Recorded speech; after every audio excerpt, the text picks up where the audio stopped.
of the important things that's illustrated by these two cross-examinations is that the mental health professionals involved really had no sense at all of the scientific literature.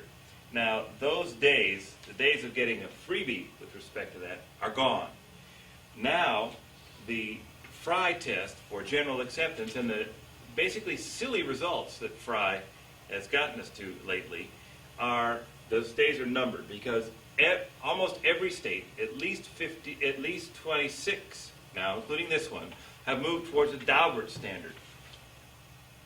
And in Daubert versus Merrill Dow, the United States Supreme Court said, for all federal courts and for the 26 or 27 states that have now moved to a Daubert standard, that the trial judge, must ensure that any and all scientific testimony or evidence admitted is not only relevant but reliable. Now that's must, not may, not should, not oughta, not gee to be nice. Must ensure. What are some of the key Daubert concepts? Now, admittedly, Daubert was a toxic tort case, but you'll see that it is quite applicable to all of the cases that we'll be discussing today. In Daubert, the Supreme Court said that the trial court is a gatekeeper, and they use this specifically for the purposes of determining the validity and reliability of scientific evidence. The gatekeeper who must make a preliminary assessment as to whether the reasoning and methodology of the pro-offered testimony is scientifically valid. Key point, scientific validity.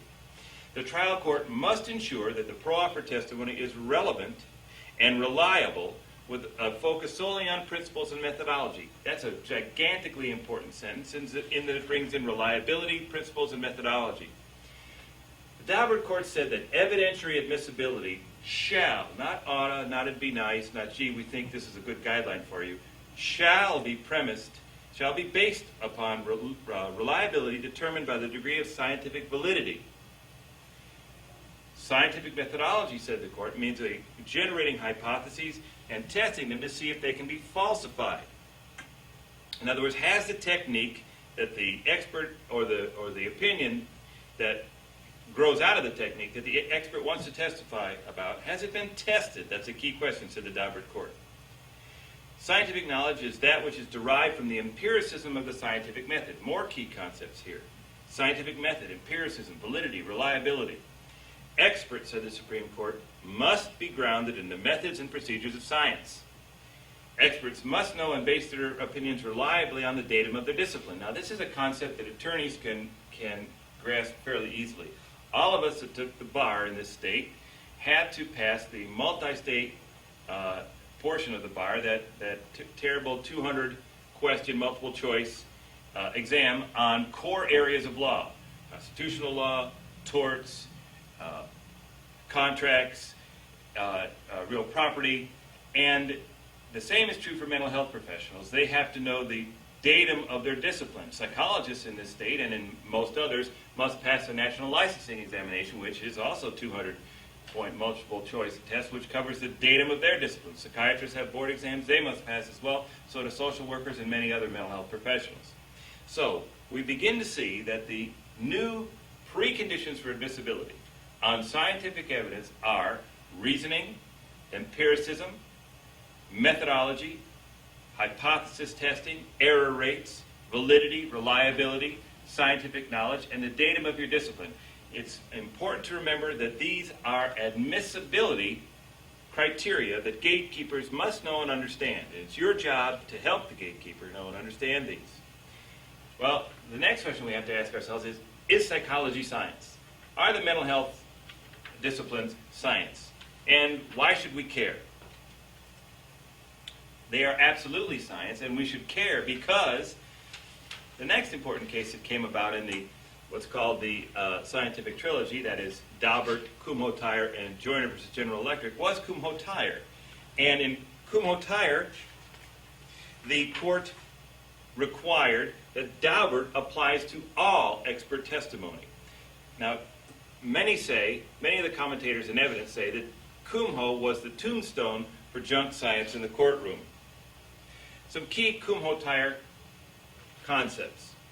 The trial court must have considerable leeway in deciding whether the proposed testimony and the proposed expert is reliable.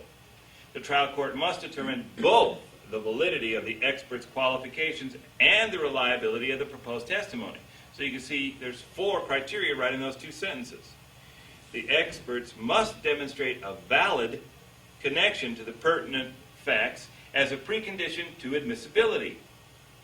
Experts must demonstrate this valid connection pre-trial, before they sit down in front of the jury. Experts, whether they're basing their testimony on professional studies or personal experience, must employ in the courtroom the same level of intellectual rigor that characterizes the practice of the expert in the relevant field. Now, that's an important concept that indicates that experts who are basically hired guns, I get these brochures in the mail all the time from the expert groups. TASC or TASA, I think, is one of the big ones. It sends me these brochures with hundreds and hundreds of experts that go from courtroom to courtroom to courtroom testifying. And they would often, we discover in their depositions, that the kind of opinions that they offer in the courtroom would never pass muster back in an academic or a research setting. And now, Kumho Tyer requires that the same level of intellectual rigor that passes muster in their professional settings, namely a research setting or a clinic, must be used in the courtroom. Okay, if we read Daubert and Kumho Tyer together, it makes it clear that the trial judge is now required to independently evaluate the reasonableness of the expert's reliance on his or her data and the data underlying the expert's opinion. So they must look at the data. These are preconditions to admissibility under Rule 702. What we're going to teach you today and in these seminars is the use of learned treatises, the scientific literature, to expose whether or not, to determine whether or not the expert knows the datum of their discipline, has arrived at opinions through principles and methodology that are based upon scientific principles, whether it's valid, whether it's reliable. And it's important that you first, when you wish to use a learned treatise, in some states you have to serve a notice that you're going to use it. In other states you can just bring it in and question the deponent in a deposition, or the witness in a cross-examination, or on a voir dire, if you're allowed to go this far in a voir dire, with the learned treatise, if it can be established that it is authoritative. Usually, witnesses are loath to agree that a scientific article or scientific text is authoritative. This is a demonstration of 22 foundational questions. Don't start. Yeah. Don't start. Yeah.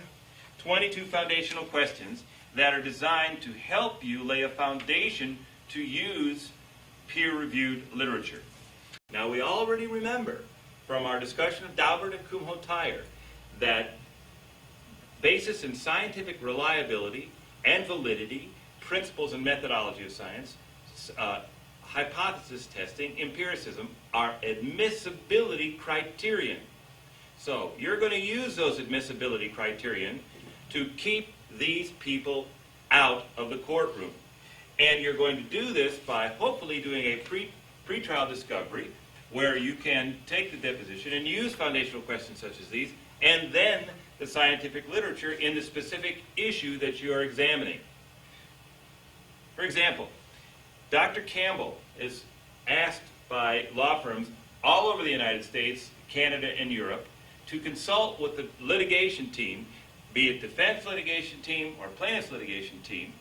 And in fact, he just came back from testifying in Canada for the public defenders on an important criminal case. He's asked to consult on the issues, and he brings with him the scientific research and the literature on the issue. He was testifying yesterday on an issue of recidivism and sexual offenders and the new evaluative materials, tests, and so on that we talk about later on in this particular book concerning recidivism risk, and was offering cutting-edge expert testimony with the scientific literature. Now, if you face a witness in a case, let's say you're doing a malpractice case, or you're doing a criminal defense case. You've got a witness on the other side. To the extent that you're able to do any pretrial discovery, in some states you can. In criminal proceedings, in other states you can't. But you try to find out what are the materials and scientific articles and scientific research that underlies the expert's opinion. Why do you want to know that pretrial? Because what you will discover is that Daubert hearings and states that move toward Daubert hearings are becoming de rigueur in cases such as these. Because FRE 104A provides that preliminary questions shall be determined by the courts. And FRE 104C provides that hearings on preliminary matters may be conducted, and back to FRE 104A, authorizes a court to hold evidentiary hearings on admissibility. Boy, I'll tell you, you really want to get this sorted out before you get your jury in that box. You do not want to get somebody that looks as distinguished as Dr. Campbell or some other expert in there testifying and pontificating on the witness stand when you haven't done your Daubert hearing first on preliminary questions of admissibility. What are the issues for a Daubert hearing? What are the kinds of things that you want to get into? Well, with the pretrial discovery that you've done, you want to discuss with the court whether or not, and you want to determine through the process of the hearing, whether or not this particular expert is qualified. Now, this just isn't the old voir dire criteria. This has to do with a more extensive look at the expert's qualifications. And do these qualifications fit the facts in the case? What is the scientific validity of the methodology the expert has used? Often you will discover there was a big ballyhoo in the research literature and the scientific and law literature concerning evidence on ecological validity a few years ago. That's a question that needs to be addressed with many experts. What is the scientific reliability of the methodology the expert has used? If the methodology is not reliable, another expert looking at the same thing is going to come up with something completely different, sort of like using a rubber yardstick. What is the scientific validity of the underlying data the expert bases his or her opinions on? A few years ago, for this state's continuing legal education group, I was privileged to do a seminar with one of the judges, one of the trial court judges in the state, who is an expert on hearsay. And the new rules, the new federal rules, have incorporated a provision for examining the underlying nature of the expert's data as with a hearsay inquiry. And often, what's occurred in the past is that experts will say, well, I can base my opinion on just about anything. I can take anything into consideration. But now, the new admissibility criteria, and particularly in federal courts, require that the scientific reliability of the underlying data that the expert bases her opinion on must be examined. To what extent is the expert's reliance on the data reasonable? These are all analytically distinct concepts, any one of which can afford you an opportunity to get rid of a pro-offered expert. Okay. The text that we put together is designed for cut and paste and to pull stuff, to pull things out to take immediately to court. You can do that. You could write your own cross-examination questions. You can use what we've written. You can make them your own. You can do whatever you wish. We give you a foundation in the scientific literature in the text to do that. And we have a great deal of that in your course packs today. I want to stress, for example, the importance of voir dire. Now, in my practice, what I try to do is to keep opposing experts away from triers of fact. I try to do pretrial motions to get rid of them when they cannot meet the Daubert and Kumho criteria. If that fails, and if I've failed again in my second line of defense, which is a Daubert hearing, then I'm faced with them sitting in the witness stand, waiting to be qualified in front of the jury. Well, either perhaps I've lost on the Daubert hearing, or the court hasn't allowed me to have one, or perhaps I've not been able to get rid of them on pretrial motion practice, so my next line of defense, as I say, is the voir dire. Daubert requires that the expert's opinion must have a reliable basis in the knowledge and experience of his discipline. As we stress with the 22 foundational questions, they must, by their own ethical codes and licensure requirements, know the datum of their discipline. And from the perspective of the law, the expert's opinion must have a reliable basis in the knowledge and experience of his discipline. If they cannot cite peer-reviewed scientific literature that supports his opinion, or if they haven't written something themselves in a peer-reviewed scientific journal that they can cite, then it's not based on the knowledge and experience of the discipline. Compared to lay witnesses, experts purport to offer testimony that is scientific, and scientific, according to Daubert, and now means a grounding in the methods and procedures of science. The bit about, well, based on my many years of clinical experience is out the door now. Knowledge, said the Supreme Court, connotes more than just subjective belief or unsupported speculation. Every clinician, Dr. Campbell and I have more than 65 years worth of combined clinical experience as psychologists. Our clinical experience, my clinical experience, is different than Dr. Campbell's clinical experience. It's subjective to the particular clinician. Knowledge, said the Supreme Court, connotes more than subjective belief and unsupported speculation. Well, my clinical experience is based on my subjective beliefs and my subjective experience, as is Dr. Campbell's. It doesn't mean it's not good clinical experience, but it doesn't meet the definition of knowledge according to the Daubert Court. The court went on to say that in order to qualify as scientific knowledge, an inference or assertion must be derived by the scientific method.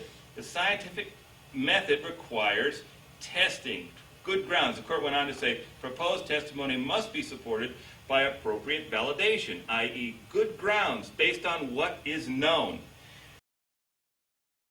But we also want to look at the knowledge of the proposed expert over the datum of their discipline. If they couldn't pass the multi-state, then they're not going to get a bar card. If they can't pass the minimum knowledge for the datum of their discipline in the National Professional Licensing Examinations, they're not going to get a ticket to be a doctor of psychology or psychiatry or another mental health professional. What research activities and publications have they undertaken? And some important professional ethical issues. What are their credentials? Are there any conflicts of interest that are involved in what they're doing?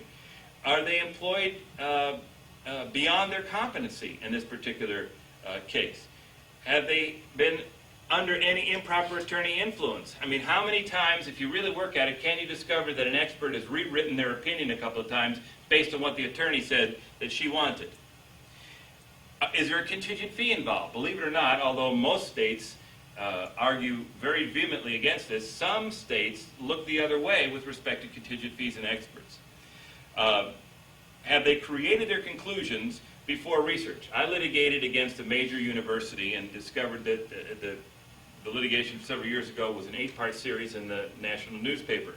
And we discovered that this particular clinic had created their conclusions before completing the assembly of their data. And they did it routinely, and they did it in this case, and they lost what they were trying to put across in that particular case, and they were excoriated by the Court of Appeals.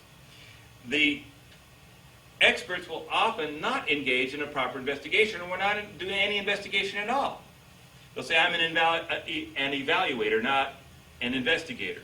And if there's been no investigation, no corroborative sources for the material that they want to rely on, how reasonable is that reliance? They will intentionally ignore data from time to time. And in fact, I've had the interesting opportunity to expose experts in deposition. I think one was in New Jersey, who had intentionally falsified data to make it conform to the opinions that she wanted in a particular case. The key issues here that we're stressing are evidentiary reliability and evidentiary validity. To meet the validity and reliability challenge, the court in Daubert and Ikumo instructed that the gatekeeper, one, must have considerable leeway in deciding whether the proposed testimony and the proposed expert is reliable, but that doesn't mean that they can just say, oh, it goes to weight, and neglect all of the other criteria. They must determine the validity of the expert's opinion, the qualifications, and the reliability of the proposed testimony, and the pro-offered expert's opinion must demonstrate a valid connection to the pertinent facts as a precondition to admissibility. They can't sit down in the witness chair until this is done. What is this concept, reliability? Well, essentially, reliability means conclusions that deal with replicability and consensus. In the main, reliability is of two types. Inter-rater reliability. This is the type of reliability that asks if a test or a measure is utilized in the same manner with the same subjects and a different experimenter, will the results be the same? 2. Test-retest reliability. This is a type of reliability that requires the same result when the procedure or a similar procedure is done over and over again. We need to certainly control for the same conditions, but we would certainly want the same results. Validity. What does this concept mean? Validity essentially is more complicated than reliability. Validity means, are we getting what we think we're getting? Internal validity means the process of validation by which we infer that a relationship between two variables is causal or one has something to do with another. Construct validity, the extent to which a test or an experiment is measuring that which we think it's measuring, namely the construct. Mental illness, psychosis, depression. External validity means the ability to generalize to particular persons and settings from the data. In other words, if we got data that accurately describes the group that we're attempting to describe. If there's no validity to the group that we're attempting to describe, there's no external validity, we have a useless procedure. Statistical conclusion validity deals with the proper statistical methods being applied that lead to testing the significance of a relationship between factor A and B. Null hypotheses, type 1, type 2 errors are statistical concerns that may be involved in some of the cases that you'll tackle. However, they may not be. We offer them in your course materials just for your information.